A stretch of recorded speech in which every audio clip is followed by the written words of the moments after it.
Hi there. This is a lecture on the 7 types of intelligence.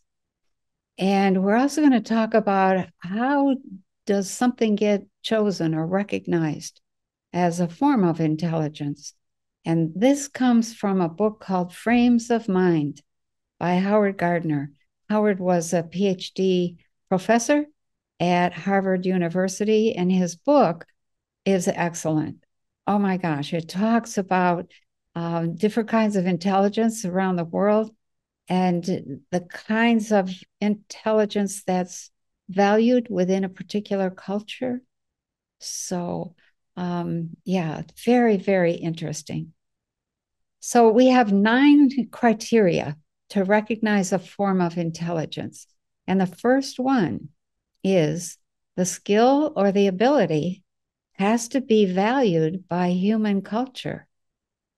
Like what I just said, if it's something that nobody can use or nobody finds any value in it, or it doesn't make any sense to them, then it isn't valued as a form of intelligence. It'll be seen as a hobby, maybe, a distraction, maybe, something, a silly waste of time, but it won't be recognized as a form of intelligence unless, generally speaking, everybody uses it.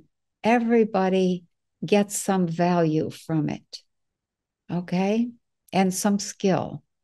So that's number one. It has to be valued by the culture that you live in. The second criteria is that the skill or the ability can be destroyed or spared in isolation in the brain as the result of brain damage.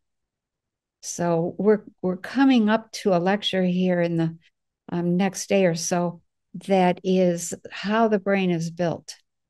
And we're going to talk about the different areas of the brain and what each one does. And what you'll see is that area of the brain has a different or has a specific form of intelligence that it works with. Okay, so if there's damage in that area, that intelligence has just been ruined. So this number 2, the skill or ability can be destroyed or spared in isolation as a result of brain damage. And number 3, the type of intelligence has been shown to exist in idiot savants, old language there, prodigies, and exceptional individuals who display that highly developed intelligence in spite of a background of mediocre or even retarded performance in other domains. So what he's saying here is that in prodigies or people who are retarded, maybe you've seen or heard some of those people, they can't do anything. They can barely tie their shoes, but they can listen to a Bach piano piece and then play the whole thing perfectly. Why? Because the musical area of the brain is the only one working. And so they focus all of their attention on that area, and that gives them that amazing skill. So that number 2 and number 3 kind of go together. You can have the entire brain be somewhat retarded, but this one area could be mathematical, could be linguistic, could be musical. The individual who has just that one area available to them, they channel all their energies through that one area, and they do amazing work with that. So number 4, there has to be an identifiable core operation. And that operation is used to deal with a specific kind of input. So with math, it's numbers. That's the identifiable core of mathematics is numbers. With music, it's musical note. With literature, it's words. With physical kinesthetic intelligence, it's dance. Same with movement, etc. And that identifiable core operation, that skill or ability with the numbers or with the words or the music or the movement, that can be passed on. It can be taught. It can be taught to others as a set of skills. So that is one of the criteria that says, yep, this is a real form of intelligence. We have this core bunch of information and it can be passed on. Number 5, there's a developmental history through which individuals pass on their way to a definable set of expert and state performances. So that developmental history is something that is pretty standard. And that is also true for intuition and the development of consciousness. There are 7 stages. I think there's 8, but for sure there's 7 that I know of. I'm working on the 8th one. That are the stages of development that indicate where that person is at with their consciousness. It's the same with music. You start out learning, the 8 notes of the piano and the octaves, and then you start, left and right hand, and then you go to playing 2 fingers and then 4 fingers, and then eventually you move to playing with all 10 fingers. So there's a development that you go through. So that's number 5. Number 6, there's an evolutionary history with plausible antecedent capacities. That's some fancy language that says, as you learn, you evolve. And that evolutionary path typically starts at this point, goes through these stages, and ends at this point. Okay? So when you see this end state, you can pretty much understand that they have been through this evolution. You don't become, who's a famous pianist of today? I don't really know of anybody, but the Liberace, for instance, back in my day, Liberace was an amazing pianist. And he didn't get that way just overnight. There was an evolution, there were sacrifices, there was practice. There were ahas. I do play some music, and so there are moments when all of a sudden you go, oh, you get it. You get some technique that you're working on. So, and it's the same with science. It's the same with governance. It's the same with medicine. Okay? An evolutionary history. And it has many times a very similar set of antecedent capacities. What's the first capacity? It's interest. Are you interested in it or not? If you're interested, then it's going to carry you. It's going to carry you to that expert end state if you let it. Number 7, there's support from experimental psychological tasks about which domains transfer or do not transfer to other areas in the execution of complex tasks.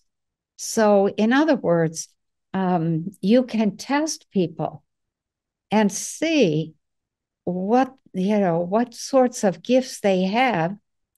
And we know, everybody in high school in America, or grade school even, has taken these tests where you have tests with words, comprehension, logic, math, sequencing, linear thinking, et cetera, spatial thinking.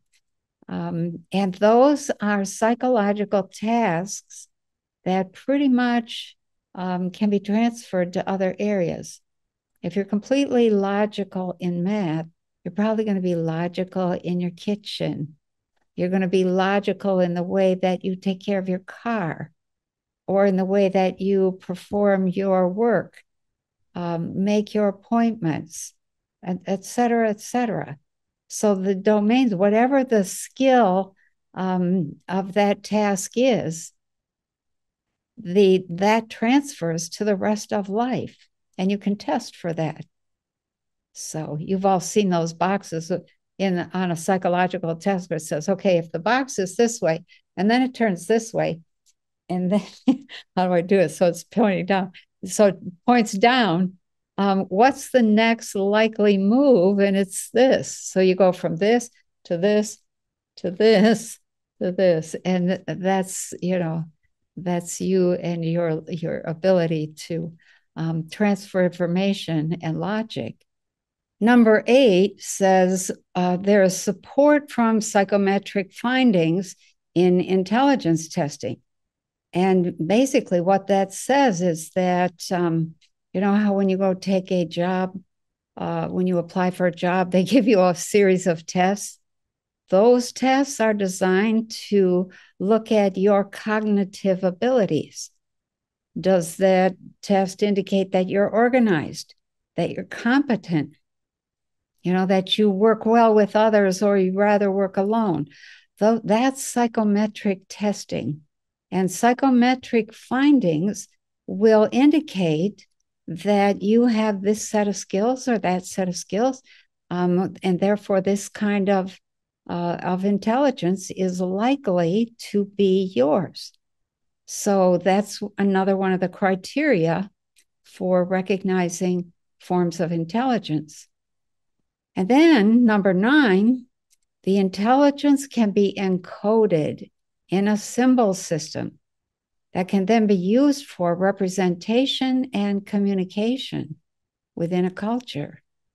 So that basically says that information, that form of intelligence, has words, has symbols, has formulas, has musical notes, has philosophies and ideologies that can be encoded into some kind of a system. If you're reading a book, you're looking at a bunch of symbols that stand for concepts. If you're looking at or listening to music or playing music, you're looking at a bunch of symbols, the notes that represent certain frequencies of sound and which ones go together, etc.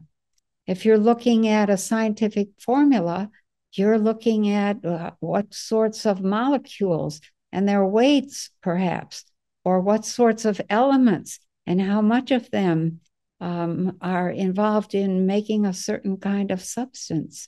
So that's a symbol system.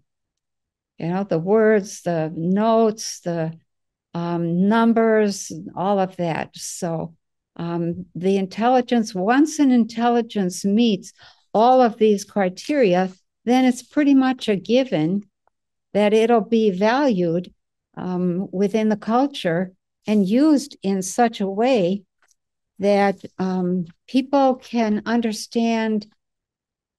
Well, let me say it this way. Once you have a form of intelligence that's recognized, people are usually willing to pay for that. They will pay you. The more intelligence you have, the more capacities, the more skills you have, and the more you will get paid. And that's the way our culture has been working. So it isn't always about money, but that's one of the things that happens when you have extraordinary intelligence. So let's look at the kinds of intelligence, the 7 kinds of intelligence that we have in the West.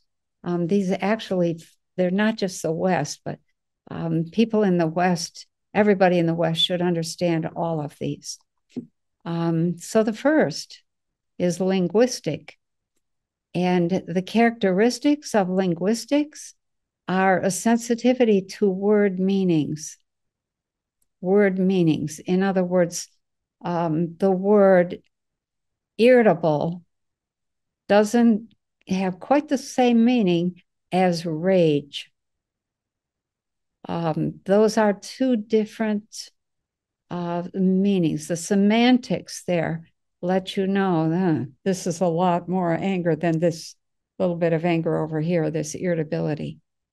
So there's a big sensitivity toward meanings. Linguistic is about language. It is language. The ability to use language intelligently is recognized around the world in every culture.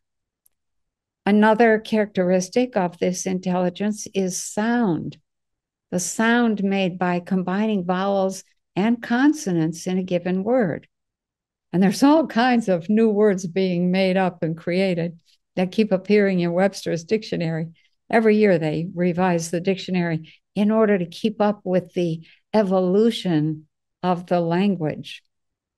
But a lot of those words are based on what are the minimum amount of letters I can use and the minimum number of sounds I can use, and put the minimum letter with the minimum sounds and still get the meaning across. So phonology, it's called phonology. That's the, if you're going to make a new word, you're going to be aware of the need for consonants and vowels. Okay. And then there's syntax, exact meaning and its overtones. Words literally have a frequency, and their exact meaning has very exact frequencies. And I think that was demonstrated by Masaru Emoto. He put words like "I hate you" on a beaker of water and then froze some of that water. And the oh my gosh, he put it under the microscope and looked at the crystals, and they were ugly, misshapen, awful crystals. And then he put I love you around other beakers of water and let that water absorb that message, froze that, looked at the crystals. Oh my gosh, like a stunning beauty in those crystals that had experienced love. Your words have frequency and they shape reality. So exact syntax is really a skill. Why? Because it sways people. Look at all the talk about Hitler and how he could sway people with his speeches and so on. That is what we're talking about. Knowing how to use words for their exact meaning and their effect. And then there's the pragmatic function of expressing exactly what you want to communicate. I know somebody who is so sloppy with her communication. She doesn't use any names. Everything is a pronoun. He said, and then she said, and then they, and she, and he, and they. And after a few minutes, you lose track of which one said what. You have to be a little more specific. Okay, if you're going to get your story across. And I see that in written language all the time. It's like, what is that referring to? So, pragmatic function, expressing what you're trying to say, really helpful when you're dealing with a spouse that is upset or is irritated with you. What do you say? How do you say it? When do you say it? So this kind of sensitivity is displayed in writers and poets.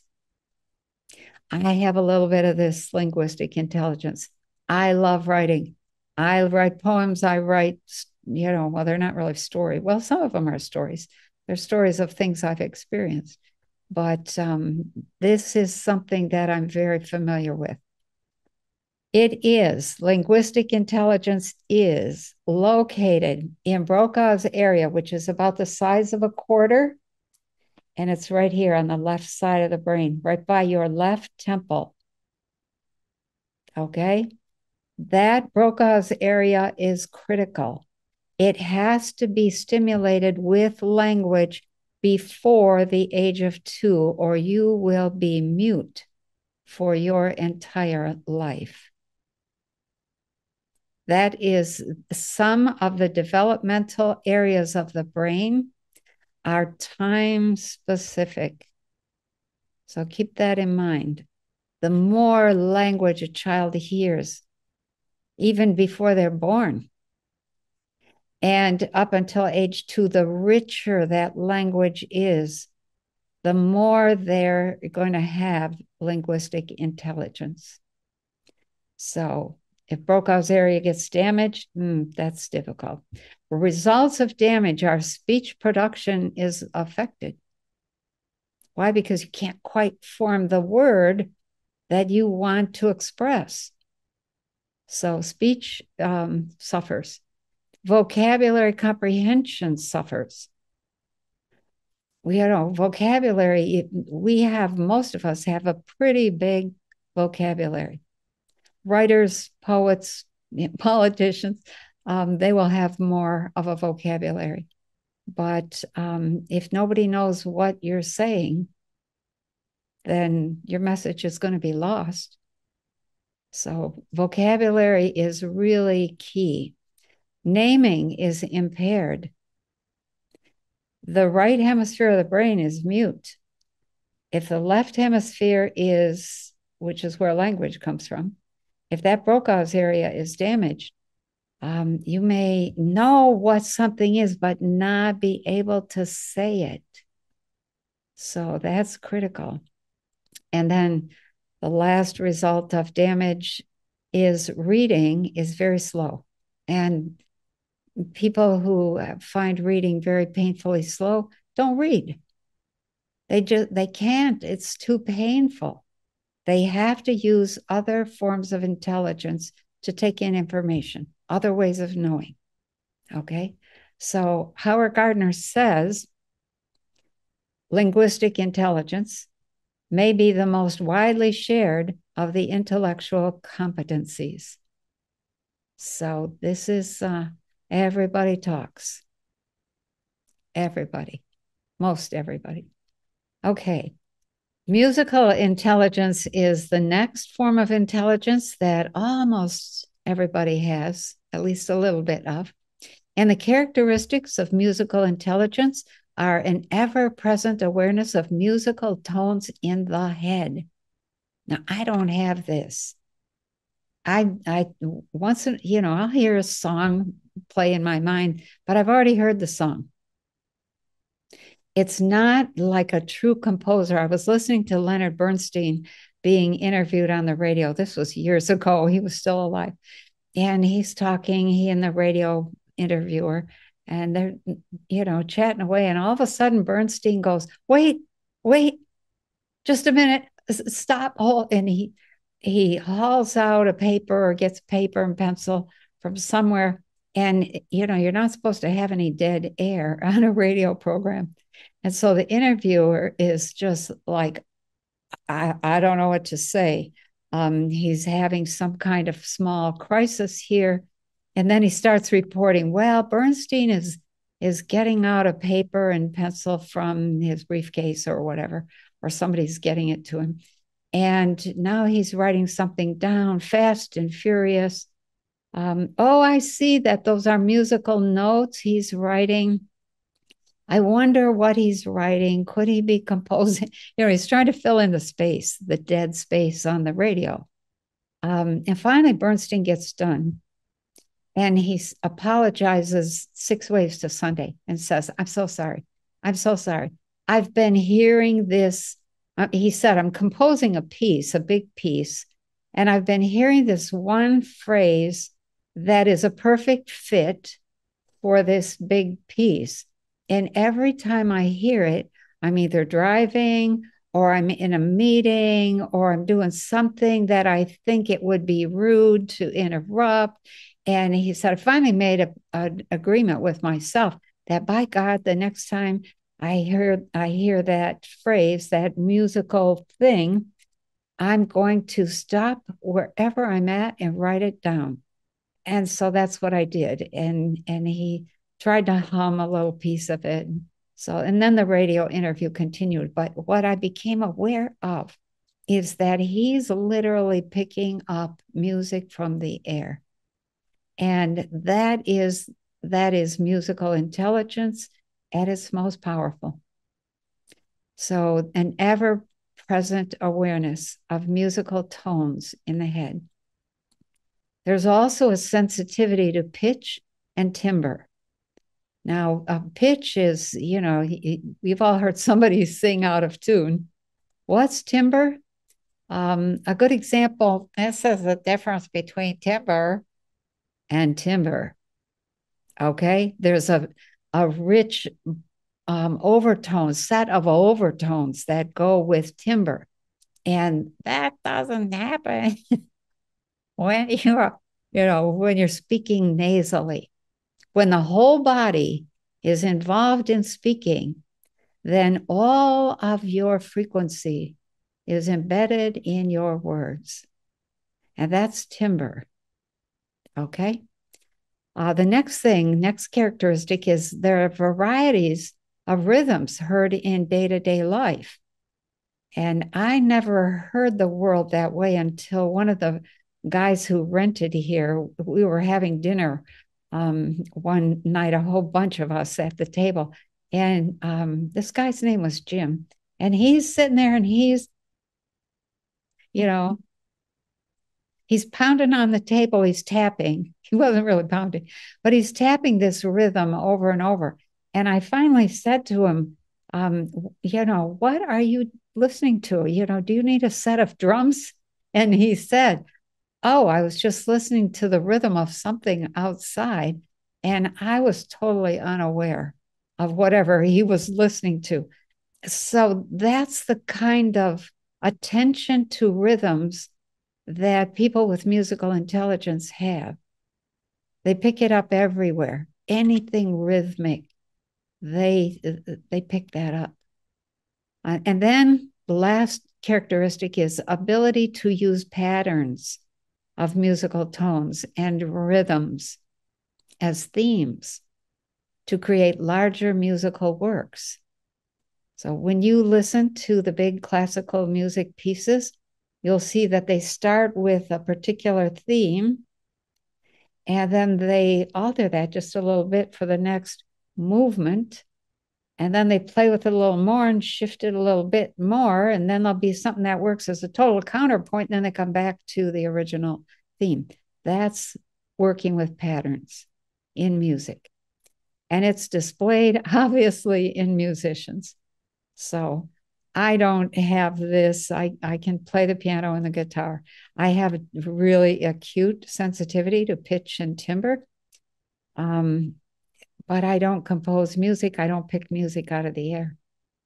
So, if you do, recognize that that is one of your forms of intelligence. So it's located in the right anterior hemisphere of the brain. So it's almost across from Brocau's area. Anterior means forward part of the brain. It is separate from the auditory oral, right here. This is your auditory oral area. You put your hand, the heel of your hand, right where your ear meets your cheek. Fold it backward around your head. That's your temporal lobe. So, and that's where you hear. That's your auditory and oral area. It's where you listen to other people speak. Okay. And with training, musical intelligence it comes out of the right hemisphere, which is creative and holistic. But with training, you get an increasing left hemisphere presence and mixture, as the left hemisphere is linear and likes to play and put things in different order. And that's what you need to create a musical piece. So the left and the right sides work together to create this beautiful piece.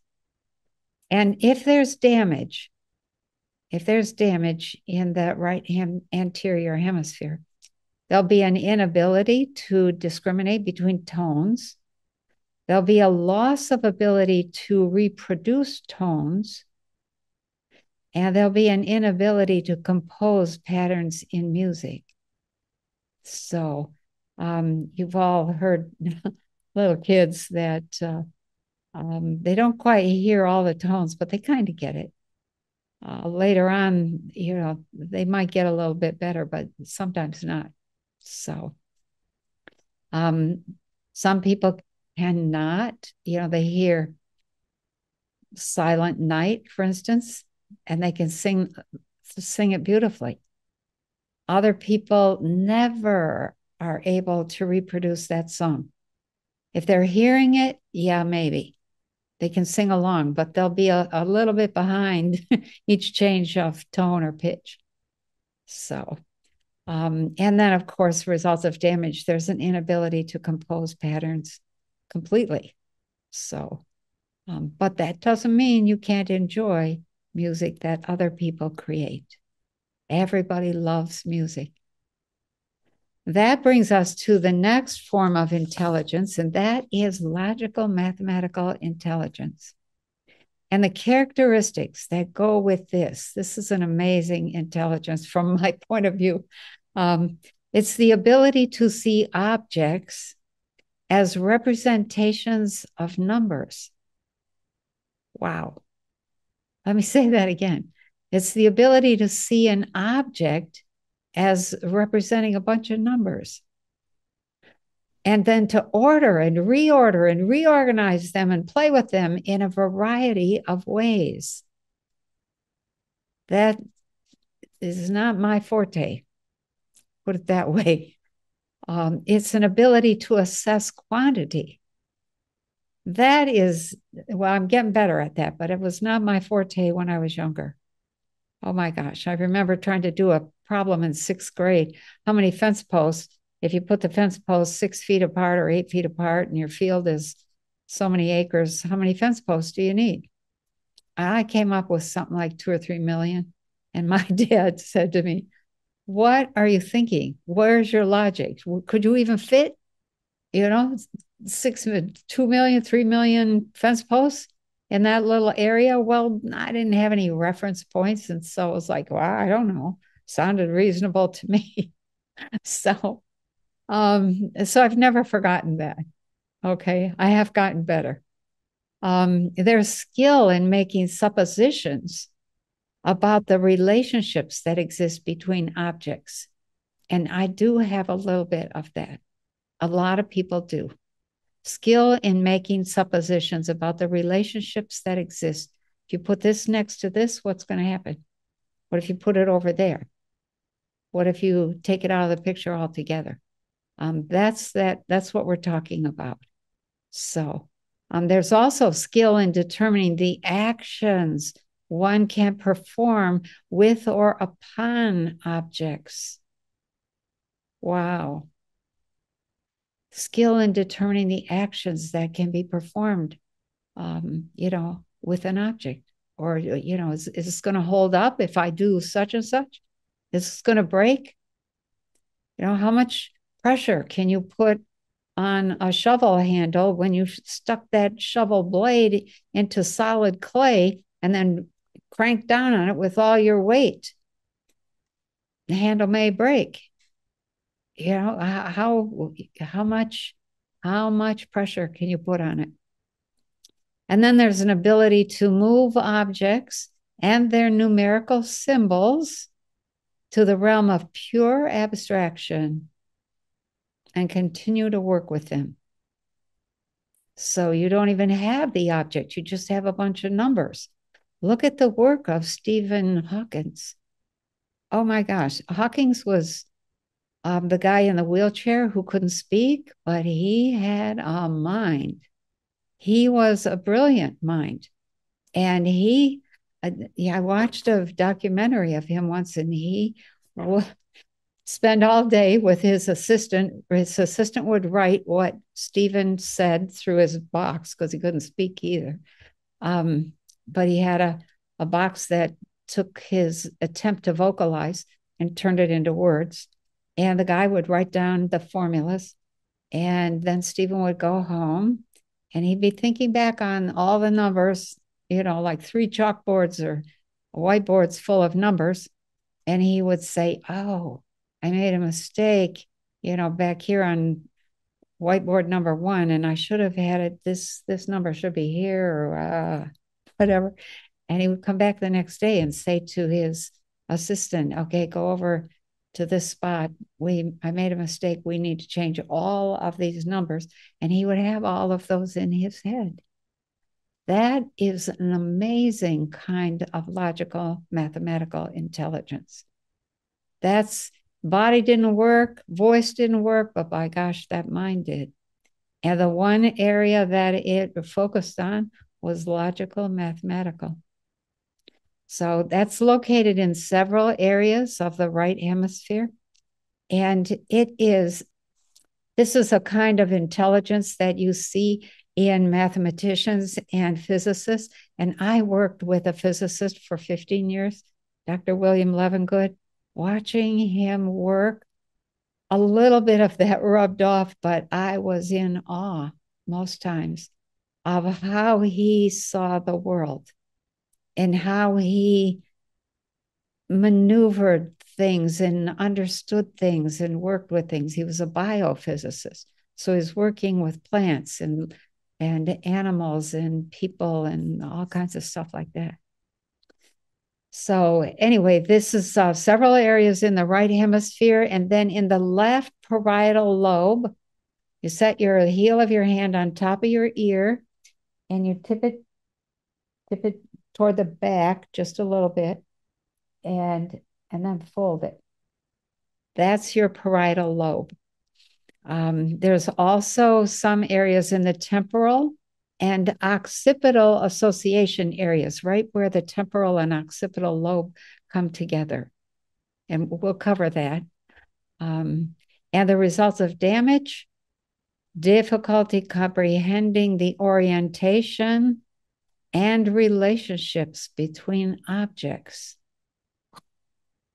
Difficulty with or inability to distinguish left from right. Difficulty learning to add, subtract, multiply, or divide. Adding and multiplying are concepts involving more. Subtraction and dividing are concepts involving less. And trouble with other kinds of numerical calculations. So this is something that I think logical mathematical intelligence could be developed exquisitely if we had better ways of teaching and people could relate the material in such a way that it has meaning and application to creative people or musical people or linguistic people or. Okay, the next one is spatial intelligence. And I have quite a bit of this. The characteristics of spatial intelligence are the ability to recognize objects from different angles. If I even get a glimpse of something from some weird angle, you know what that reminds me of? And sure enough, that's what the object is. So recognizing objects from different angles. The ability to imagine the movement of objects as they pass through various changes. Yes, absolutely. And that is very handy when combined with clairvoyance, I might add. They have a clear perception of spatial relationships, regardless of observer position or perspective. In other words, they see each thing individually, each person, each object, and what their capabilities are, and they're assessing what is the, we'll say, the group potential of that group of people or that group of objects or that group of metals or that group of whatever it is. And then there's an ability to recreate aspects of the spatial experiences in the absence of relevant physical stimuli. What that means is you don't have to have it in front of you to see it. And that very definitely contributes to clairvoyance. So spatial intelligence is displayed in artists, engineers, and scientists. And it's located in the right posterior area of the parietal lobe. So put your hand on the top of your ear, tip it back just a little bit, fold it over, and then go toward the back of that hand. That's the parietal posterior area of the parietal lobe. So parietal, we'll come to that. We'll come back to that. The results of damage are an inability to draw or recreate maps, or really to draw or recreate much of anything. An inability to recognize landmarks in unfamiliar places. And that translates sometimes, that's a transfer skill. And, when I drive through an unknown part of the city or walk through an unfamiliar part of the woods or the fields, there's a feeling that goes with each one of those locations. I will remember the feeling. I will also remember some of the visual things that exist. So if you can do that, that's spatial intelligence. Next, there's an inability to describe how things would look from another place in the room. In other words, they're able to decentrate. They don't have to be actually in that particular location. They can imagine seeing it from another point of view. Very, very handy. There's a loss of ability to internalize action. Oh, that's critical. A lot of people have spatial intelligence. The kids who don't have spatial intelligence, who cannot internalize action, those are kids that we say have learning disabilities, the more severe forms of learning disabilities. They cannot internalize anybody else's action. They don't know what that would feel like or how that would behave.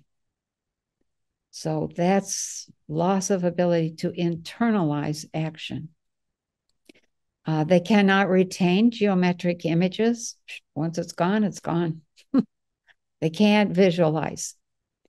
There's difficulty with visual attention, period, plain old visual attention, image production, and memory. These are people who live in the now. And that's wonderful in many ways, but if you're limited to that, that's not so wonderful. And then there's neglect of their own physical body. They have to be taught how to handle, how to think about, how to take care of their physical body. Next, we have bodily kinesthetic intelligence. This one is amazing to me. The characteristics of bodily kinesthetic are superb control of one's bodily motions. Superb. You'll sometimes see an actor or actress. This is bodily kinesthetic intelligence. And they'll be on screen and the camera's right up close. When you see that one little muscle twitch, what you know is that person has superb control of their feeling state, and they feel their way into something. They feel it in their body. And that's why they're such a good actor or actress.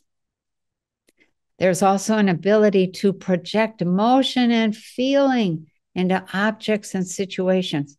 This is your healer. Project motion and feeling into objects and situations. A person is an object sometimes. And so this is a very powerful form of intelligence. And then there's a capacity to handle objects very skillfully.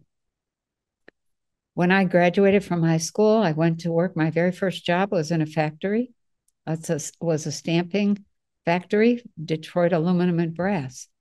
And I watched those men operate those stamping machines, and they were stamping all kinds of metal into all kinds of shapes.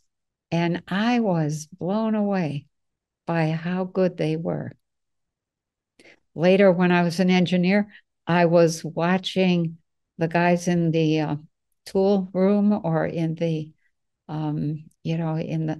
one of the plants that I had to visit they were making engines.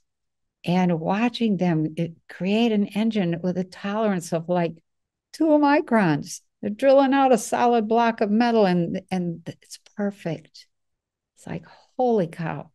That is bodily kinesthetic intelligence.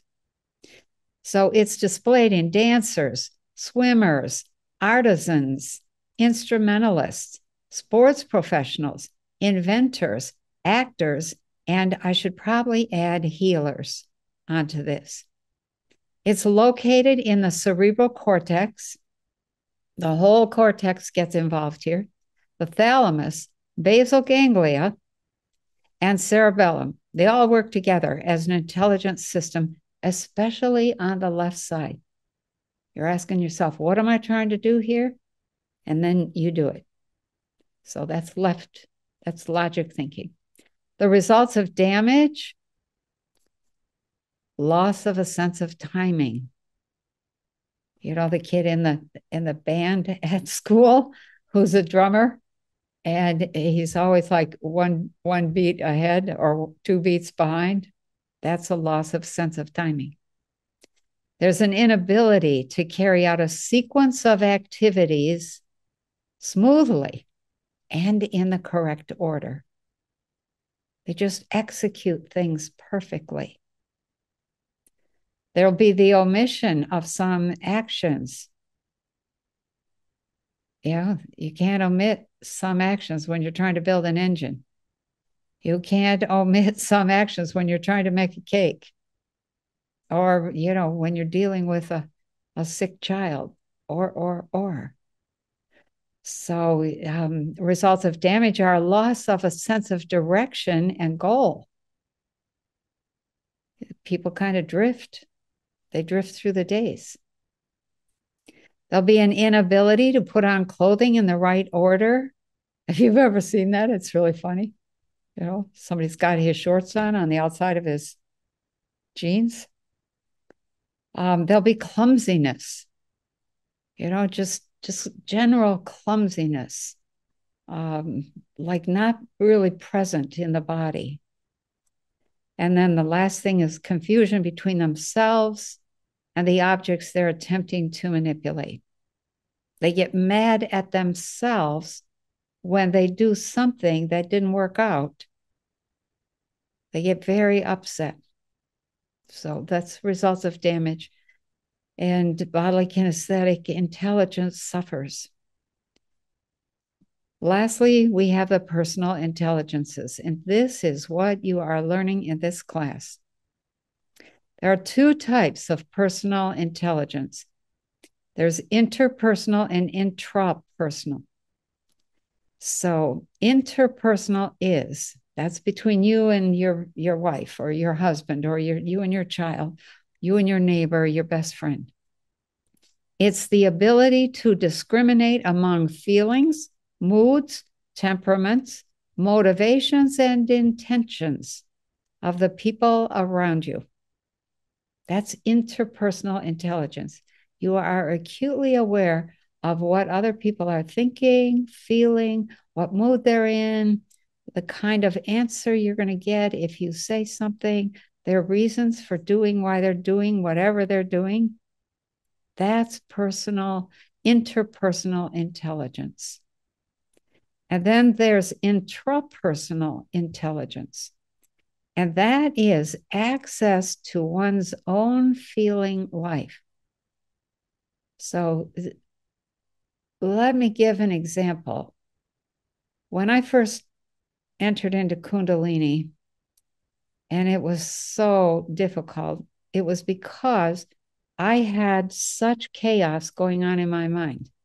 A million things I wanted to know. I was curious about this. I was upset about that. I wanted this. I didn't want that. Blah, blah, blah, blah, blah. And one day I realized that all that input that kept pouring in, all conflicting, all confusing, was the result of me and the noise going on inside of me. And almost like I flipped a switch, I entered into absolute, utter silence. And when that happens, you become aware of what you're really feeling in that moment, given the situation you're in. The more you stay in silence, the more you become telepathic and clairvoyant and clairaudient. Why? Because there's nothing to interrupt those. Okay? So, access to your own feeling life. When you become aware, this is how I'm feeling, and then something changes. You are acutely aware of that. When there's all kinds of noise and chaos and conflict going on in your head, then that drowns out everything. And it distracts you from paying attention to what you're feeling, because your feeling state changes depending on the information coming in. More on that later, but just be aware. Access to your own feeling life. There's also an ability to notice, sort, and label emotions. That's critical. You begin to notice this emotion, and you recognize it, and you recognize that this is not that. That is not this. You begin to separate. You begin to sort your emotions and your feelings. When you do that, you eventually come to the place where you can deal with the emotions that are uncomfortable. You can heal them. You can't when there's all that chaos and confusion going on. So intrapersonal is what's going on within the self. Okay? Next, there's an ability to create a symbolic code of emotions by detecting complex sets of feelings. So you have a complex set of feelings. Every time somebody comes around, a particular individual, pretty soon that person becomes your symbolic code for those feelings. Okay? Every time you eat a particular food, you get a bellyache or a headache. That food becomes symbolic of a headache or a bellyache. So that's what that means, an ability to recognize connections between things and to then listen or watch the codes that pass through you and avoid the problem. Okay? There's an ability to read the language of energy. That's actually intuition too, but you'll get introduced to it in this class. And then that ability leads to the skill of being able to read the world and read anybody in the world in every setting in the world and the events happening and where they're leading and. So it's located in the frontal lobes, right behind the forehead. And these kinds of intelligences are displayed in individuals such as Socrates, Jesus, Eleanor Roosevelt, Mahatma Gandhi, people that you know that are really wonderful people. Might be your minister at church. It might be your counselor or your coach. Could be somebody you're married to. So if there's damage, there's a weak, you get damage in the frontal lobes, there's a weak sense of self as an individual in the world. These are people who don't want to stand up and speak up and show up. If there's damage, there can be hyperactivity, irritability, periods of euphoria, slowness, and listlessness. I don't feel like that, that kind of attitude. Just very listless. Damage can result in lack of motivation, just an inability to motivate yourself to get organized and do something. There can be an inability to form relationships. That's a rough one. We need each other, okay? And even people that are damaged need somebody. And then there's a little sense of awareness about the greater self. So that is the personal intelligences are what you will learn in this class, in this series of classes. You'll hear me say, I'm after your power for you to develop your own forms of intelligence. We all have 2, 3, or bits and pieces of different intelligences, and they need to be nurtured. They need to be honored. They need to be recognized. Never say to yourself, oh, I can't that, or I shouldn't that. Why? That's part of a belief system that limits you terribly. So personal intelligences are when you start to know, it's when you start to see, and when you start to hear. And you know, see, and hear what is, not the illusions that you grew up with, not the shoulds and shouldn'ts that the world has taught you to expect, not the assumptions that you've always made because they're implicit in your culture. You start to see what is, and that can be painful. Once you begin to see what is, you are confronting the truth. It is the one thing that everybody is afraid of. That's why we have fear. That's why we have that first obstacle, the 4 enemies. Fear, because people are afraid of the truth. People with personal intelligences have come to love the truth. They wallow in it. They play with it. They love it. They have fun with it. They work with it. They cry with it. It's everything. The truth is what is. Okay? So that is the end of the intelligences, the 7 intelligences. Evaluate yourself and see which of those do you have, or which parts of any of them do you have. But be aware that by the time you get through these classes, you're going to have a lot of personal intelligence, both inter and intrapersonal. Okay. So thank you very much for watching, and we'll see you in the next lecture.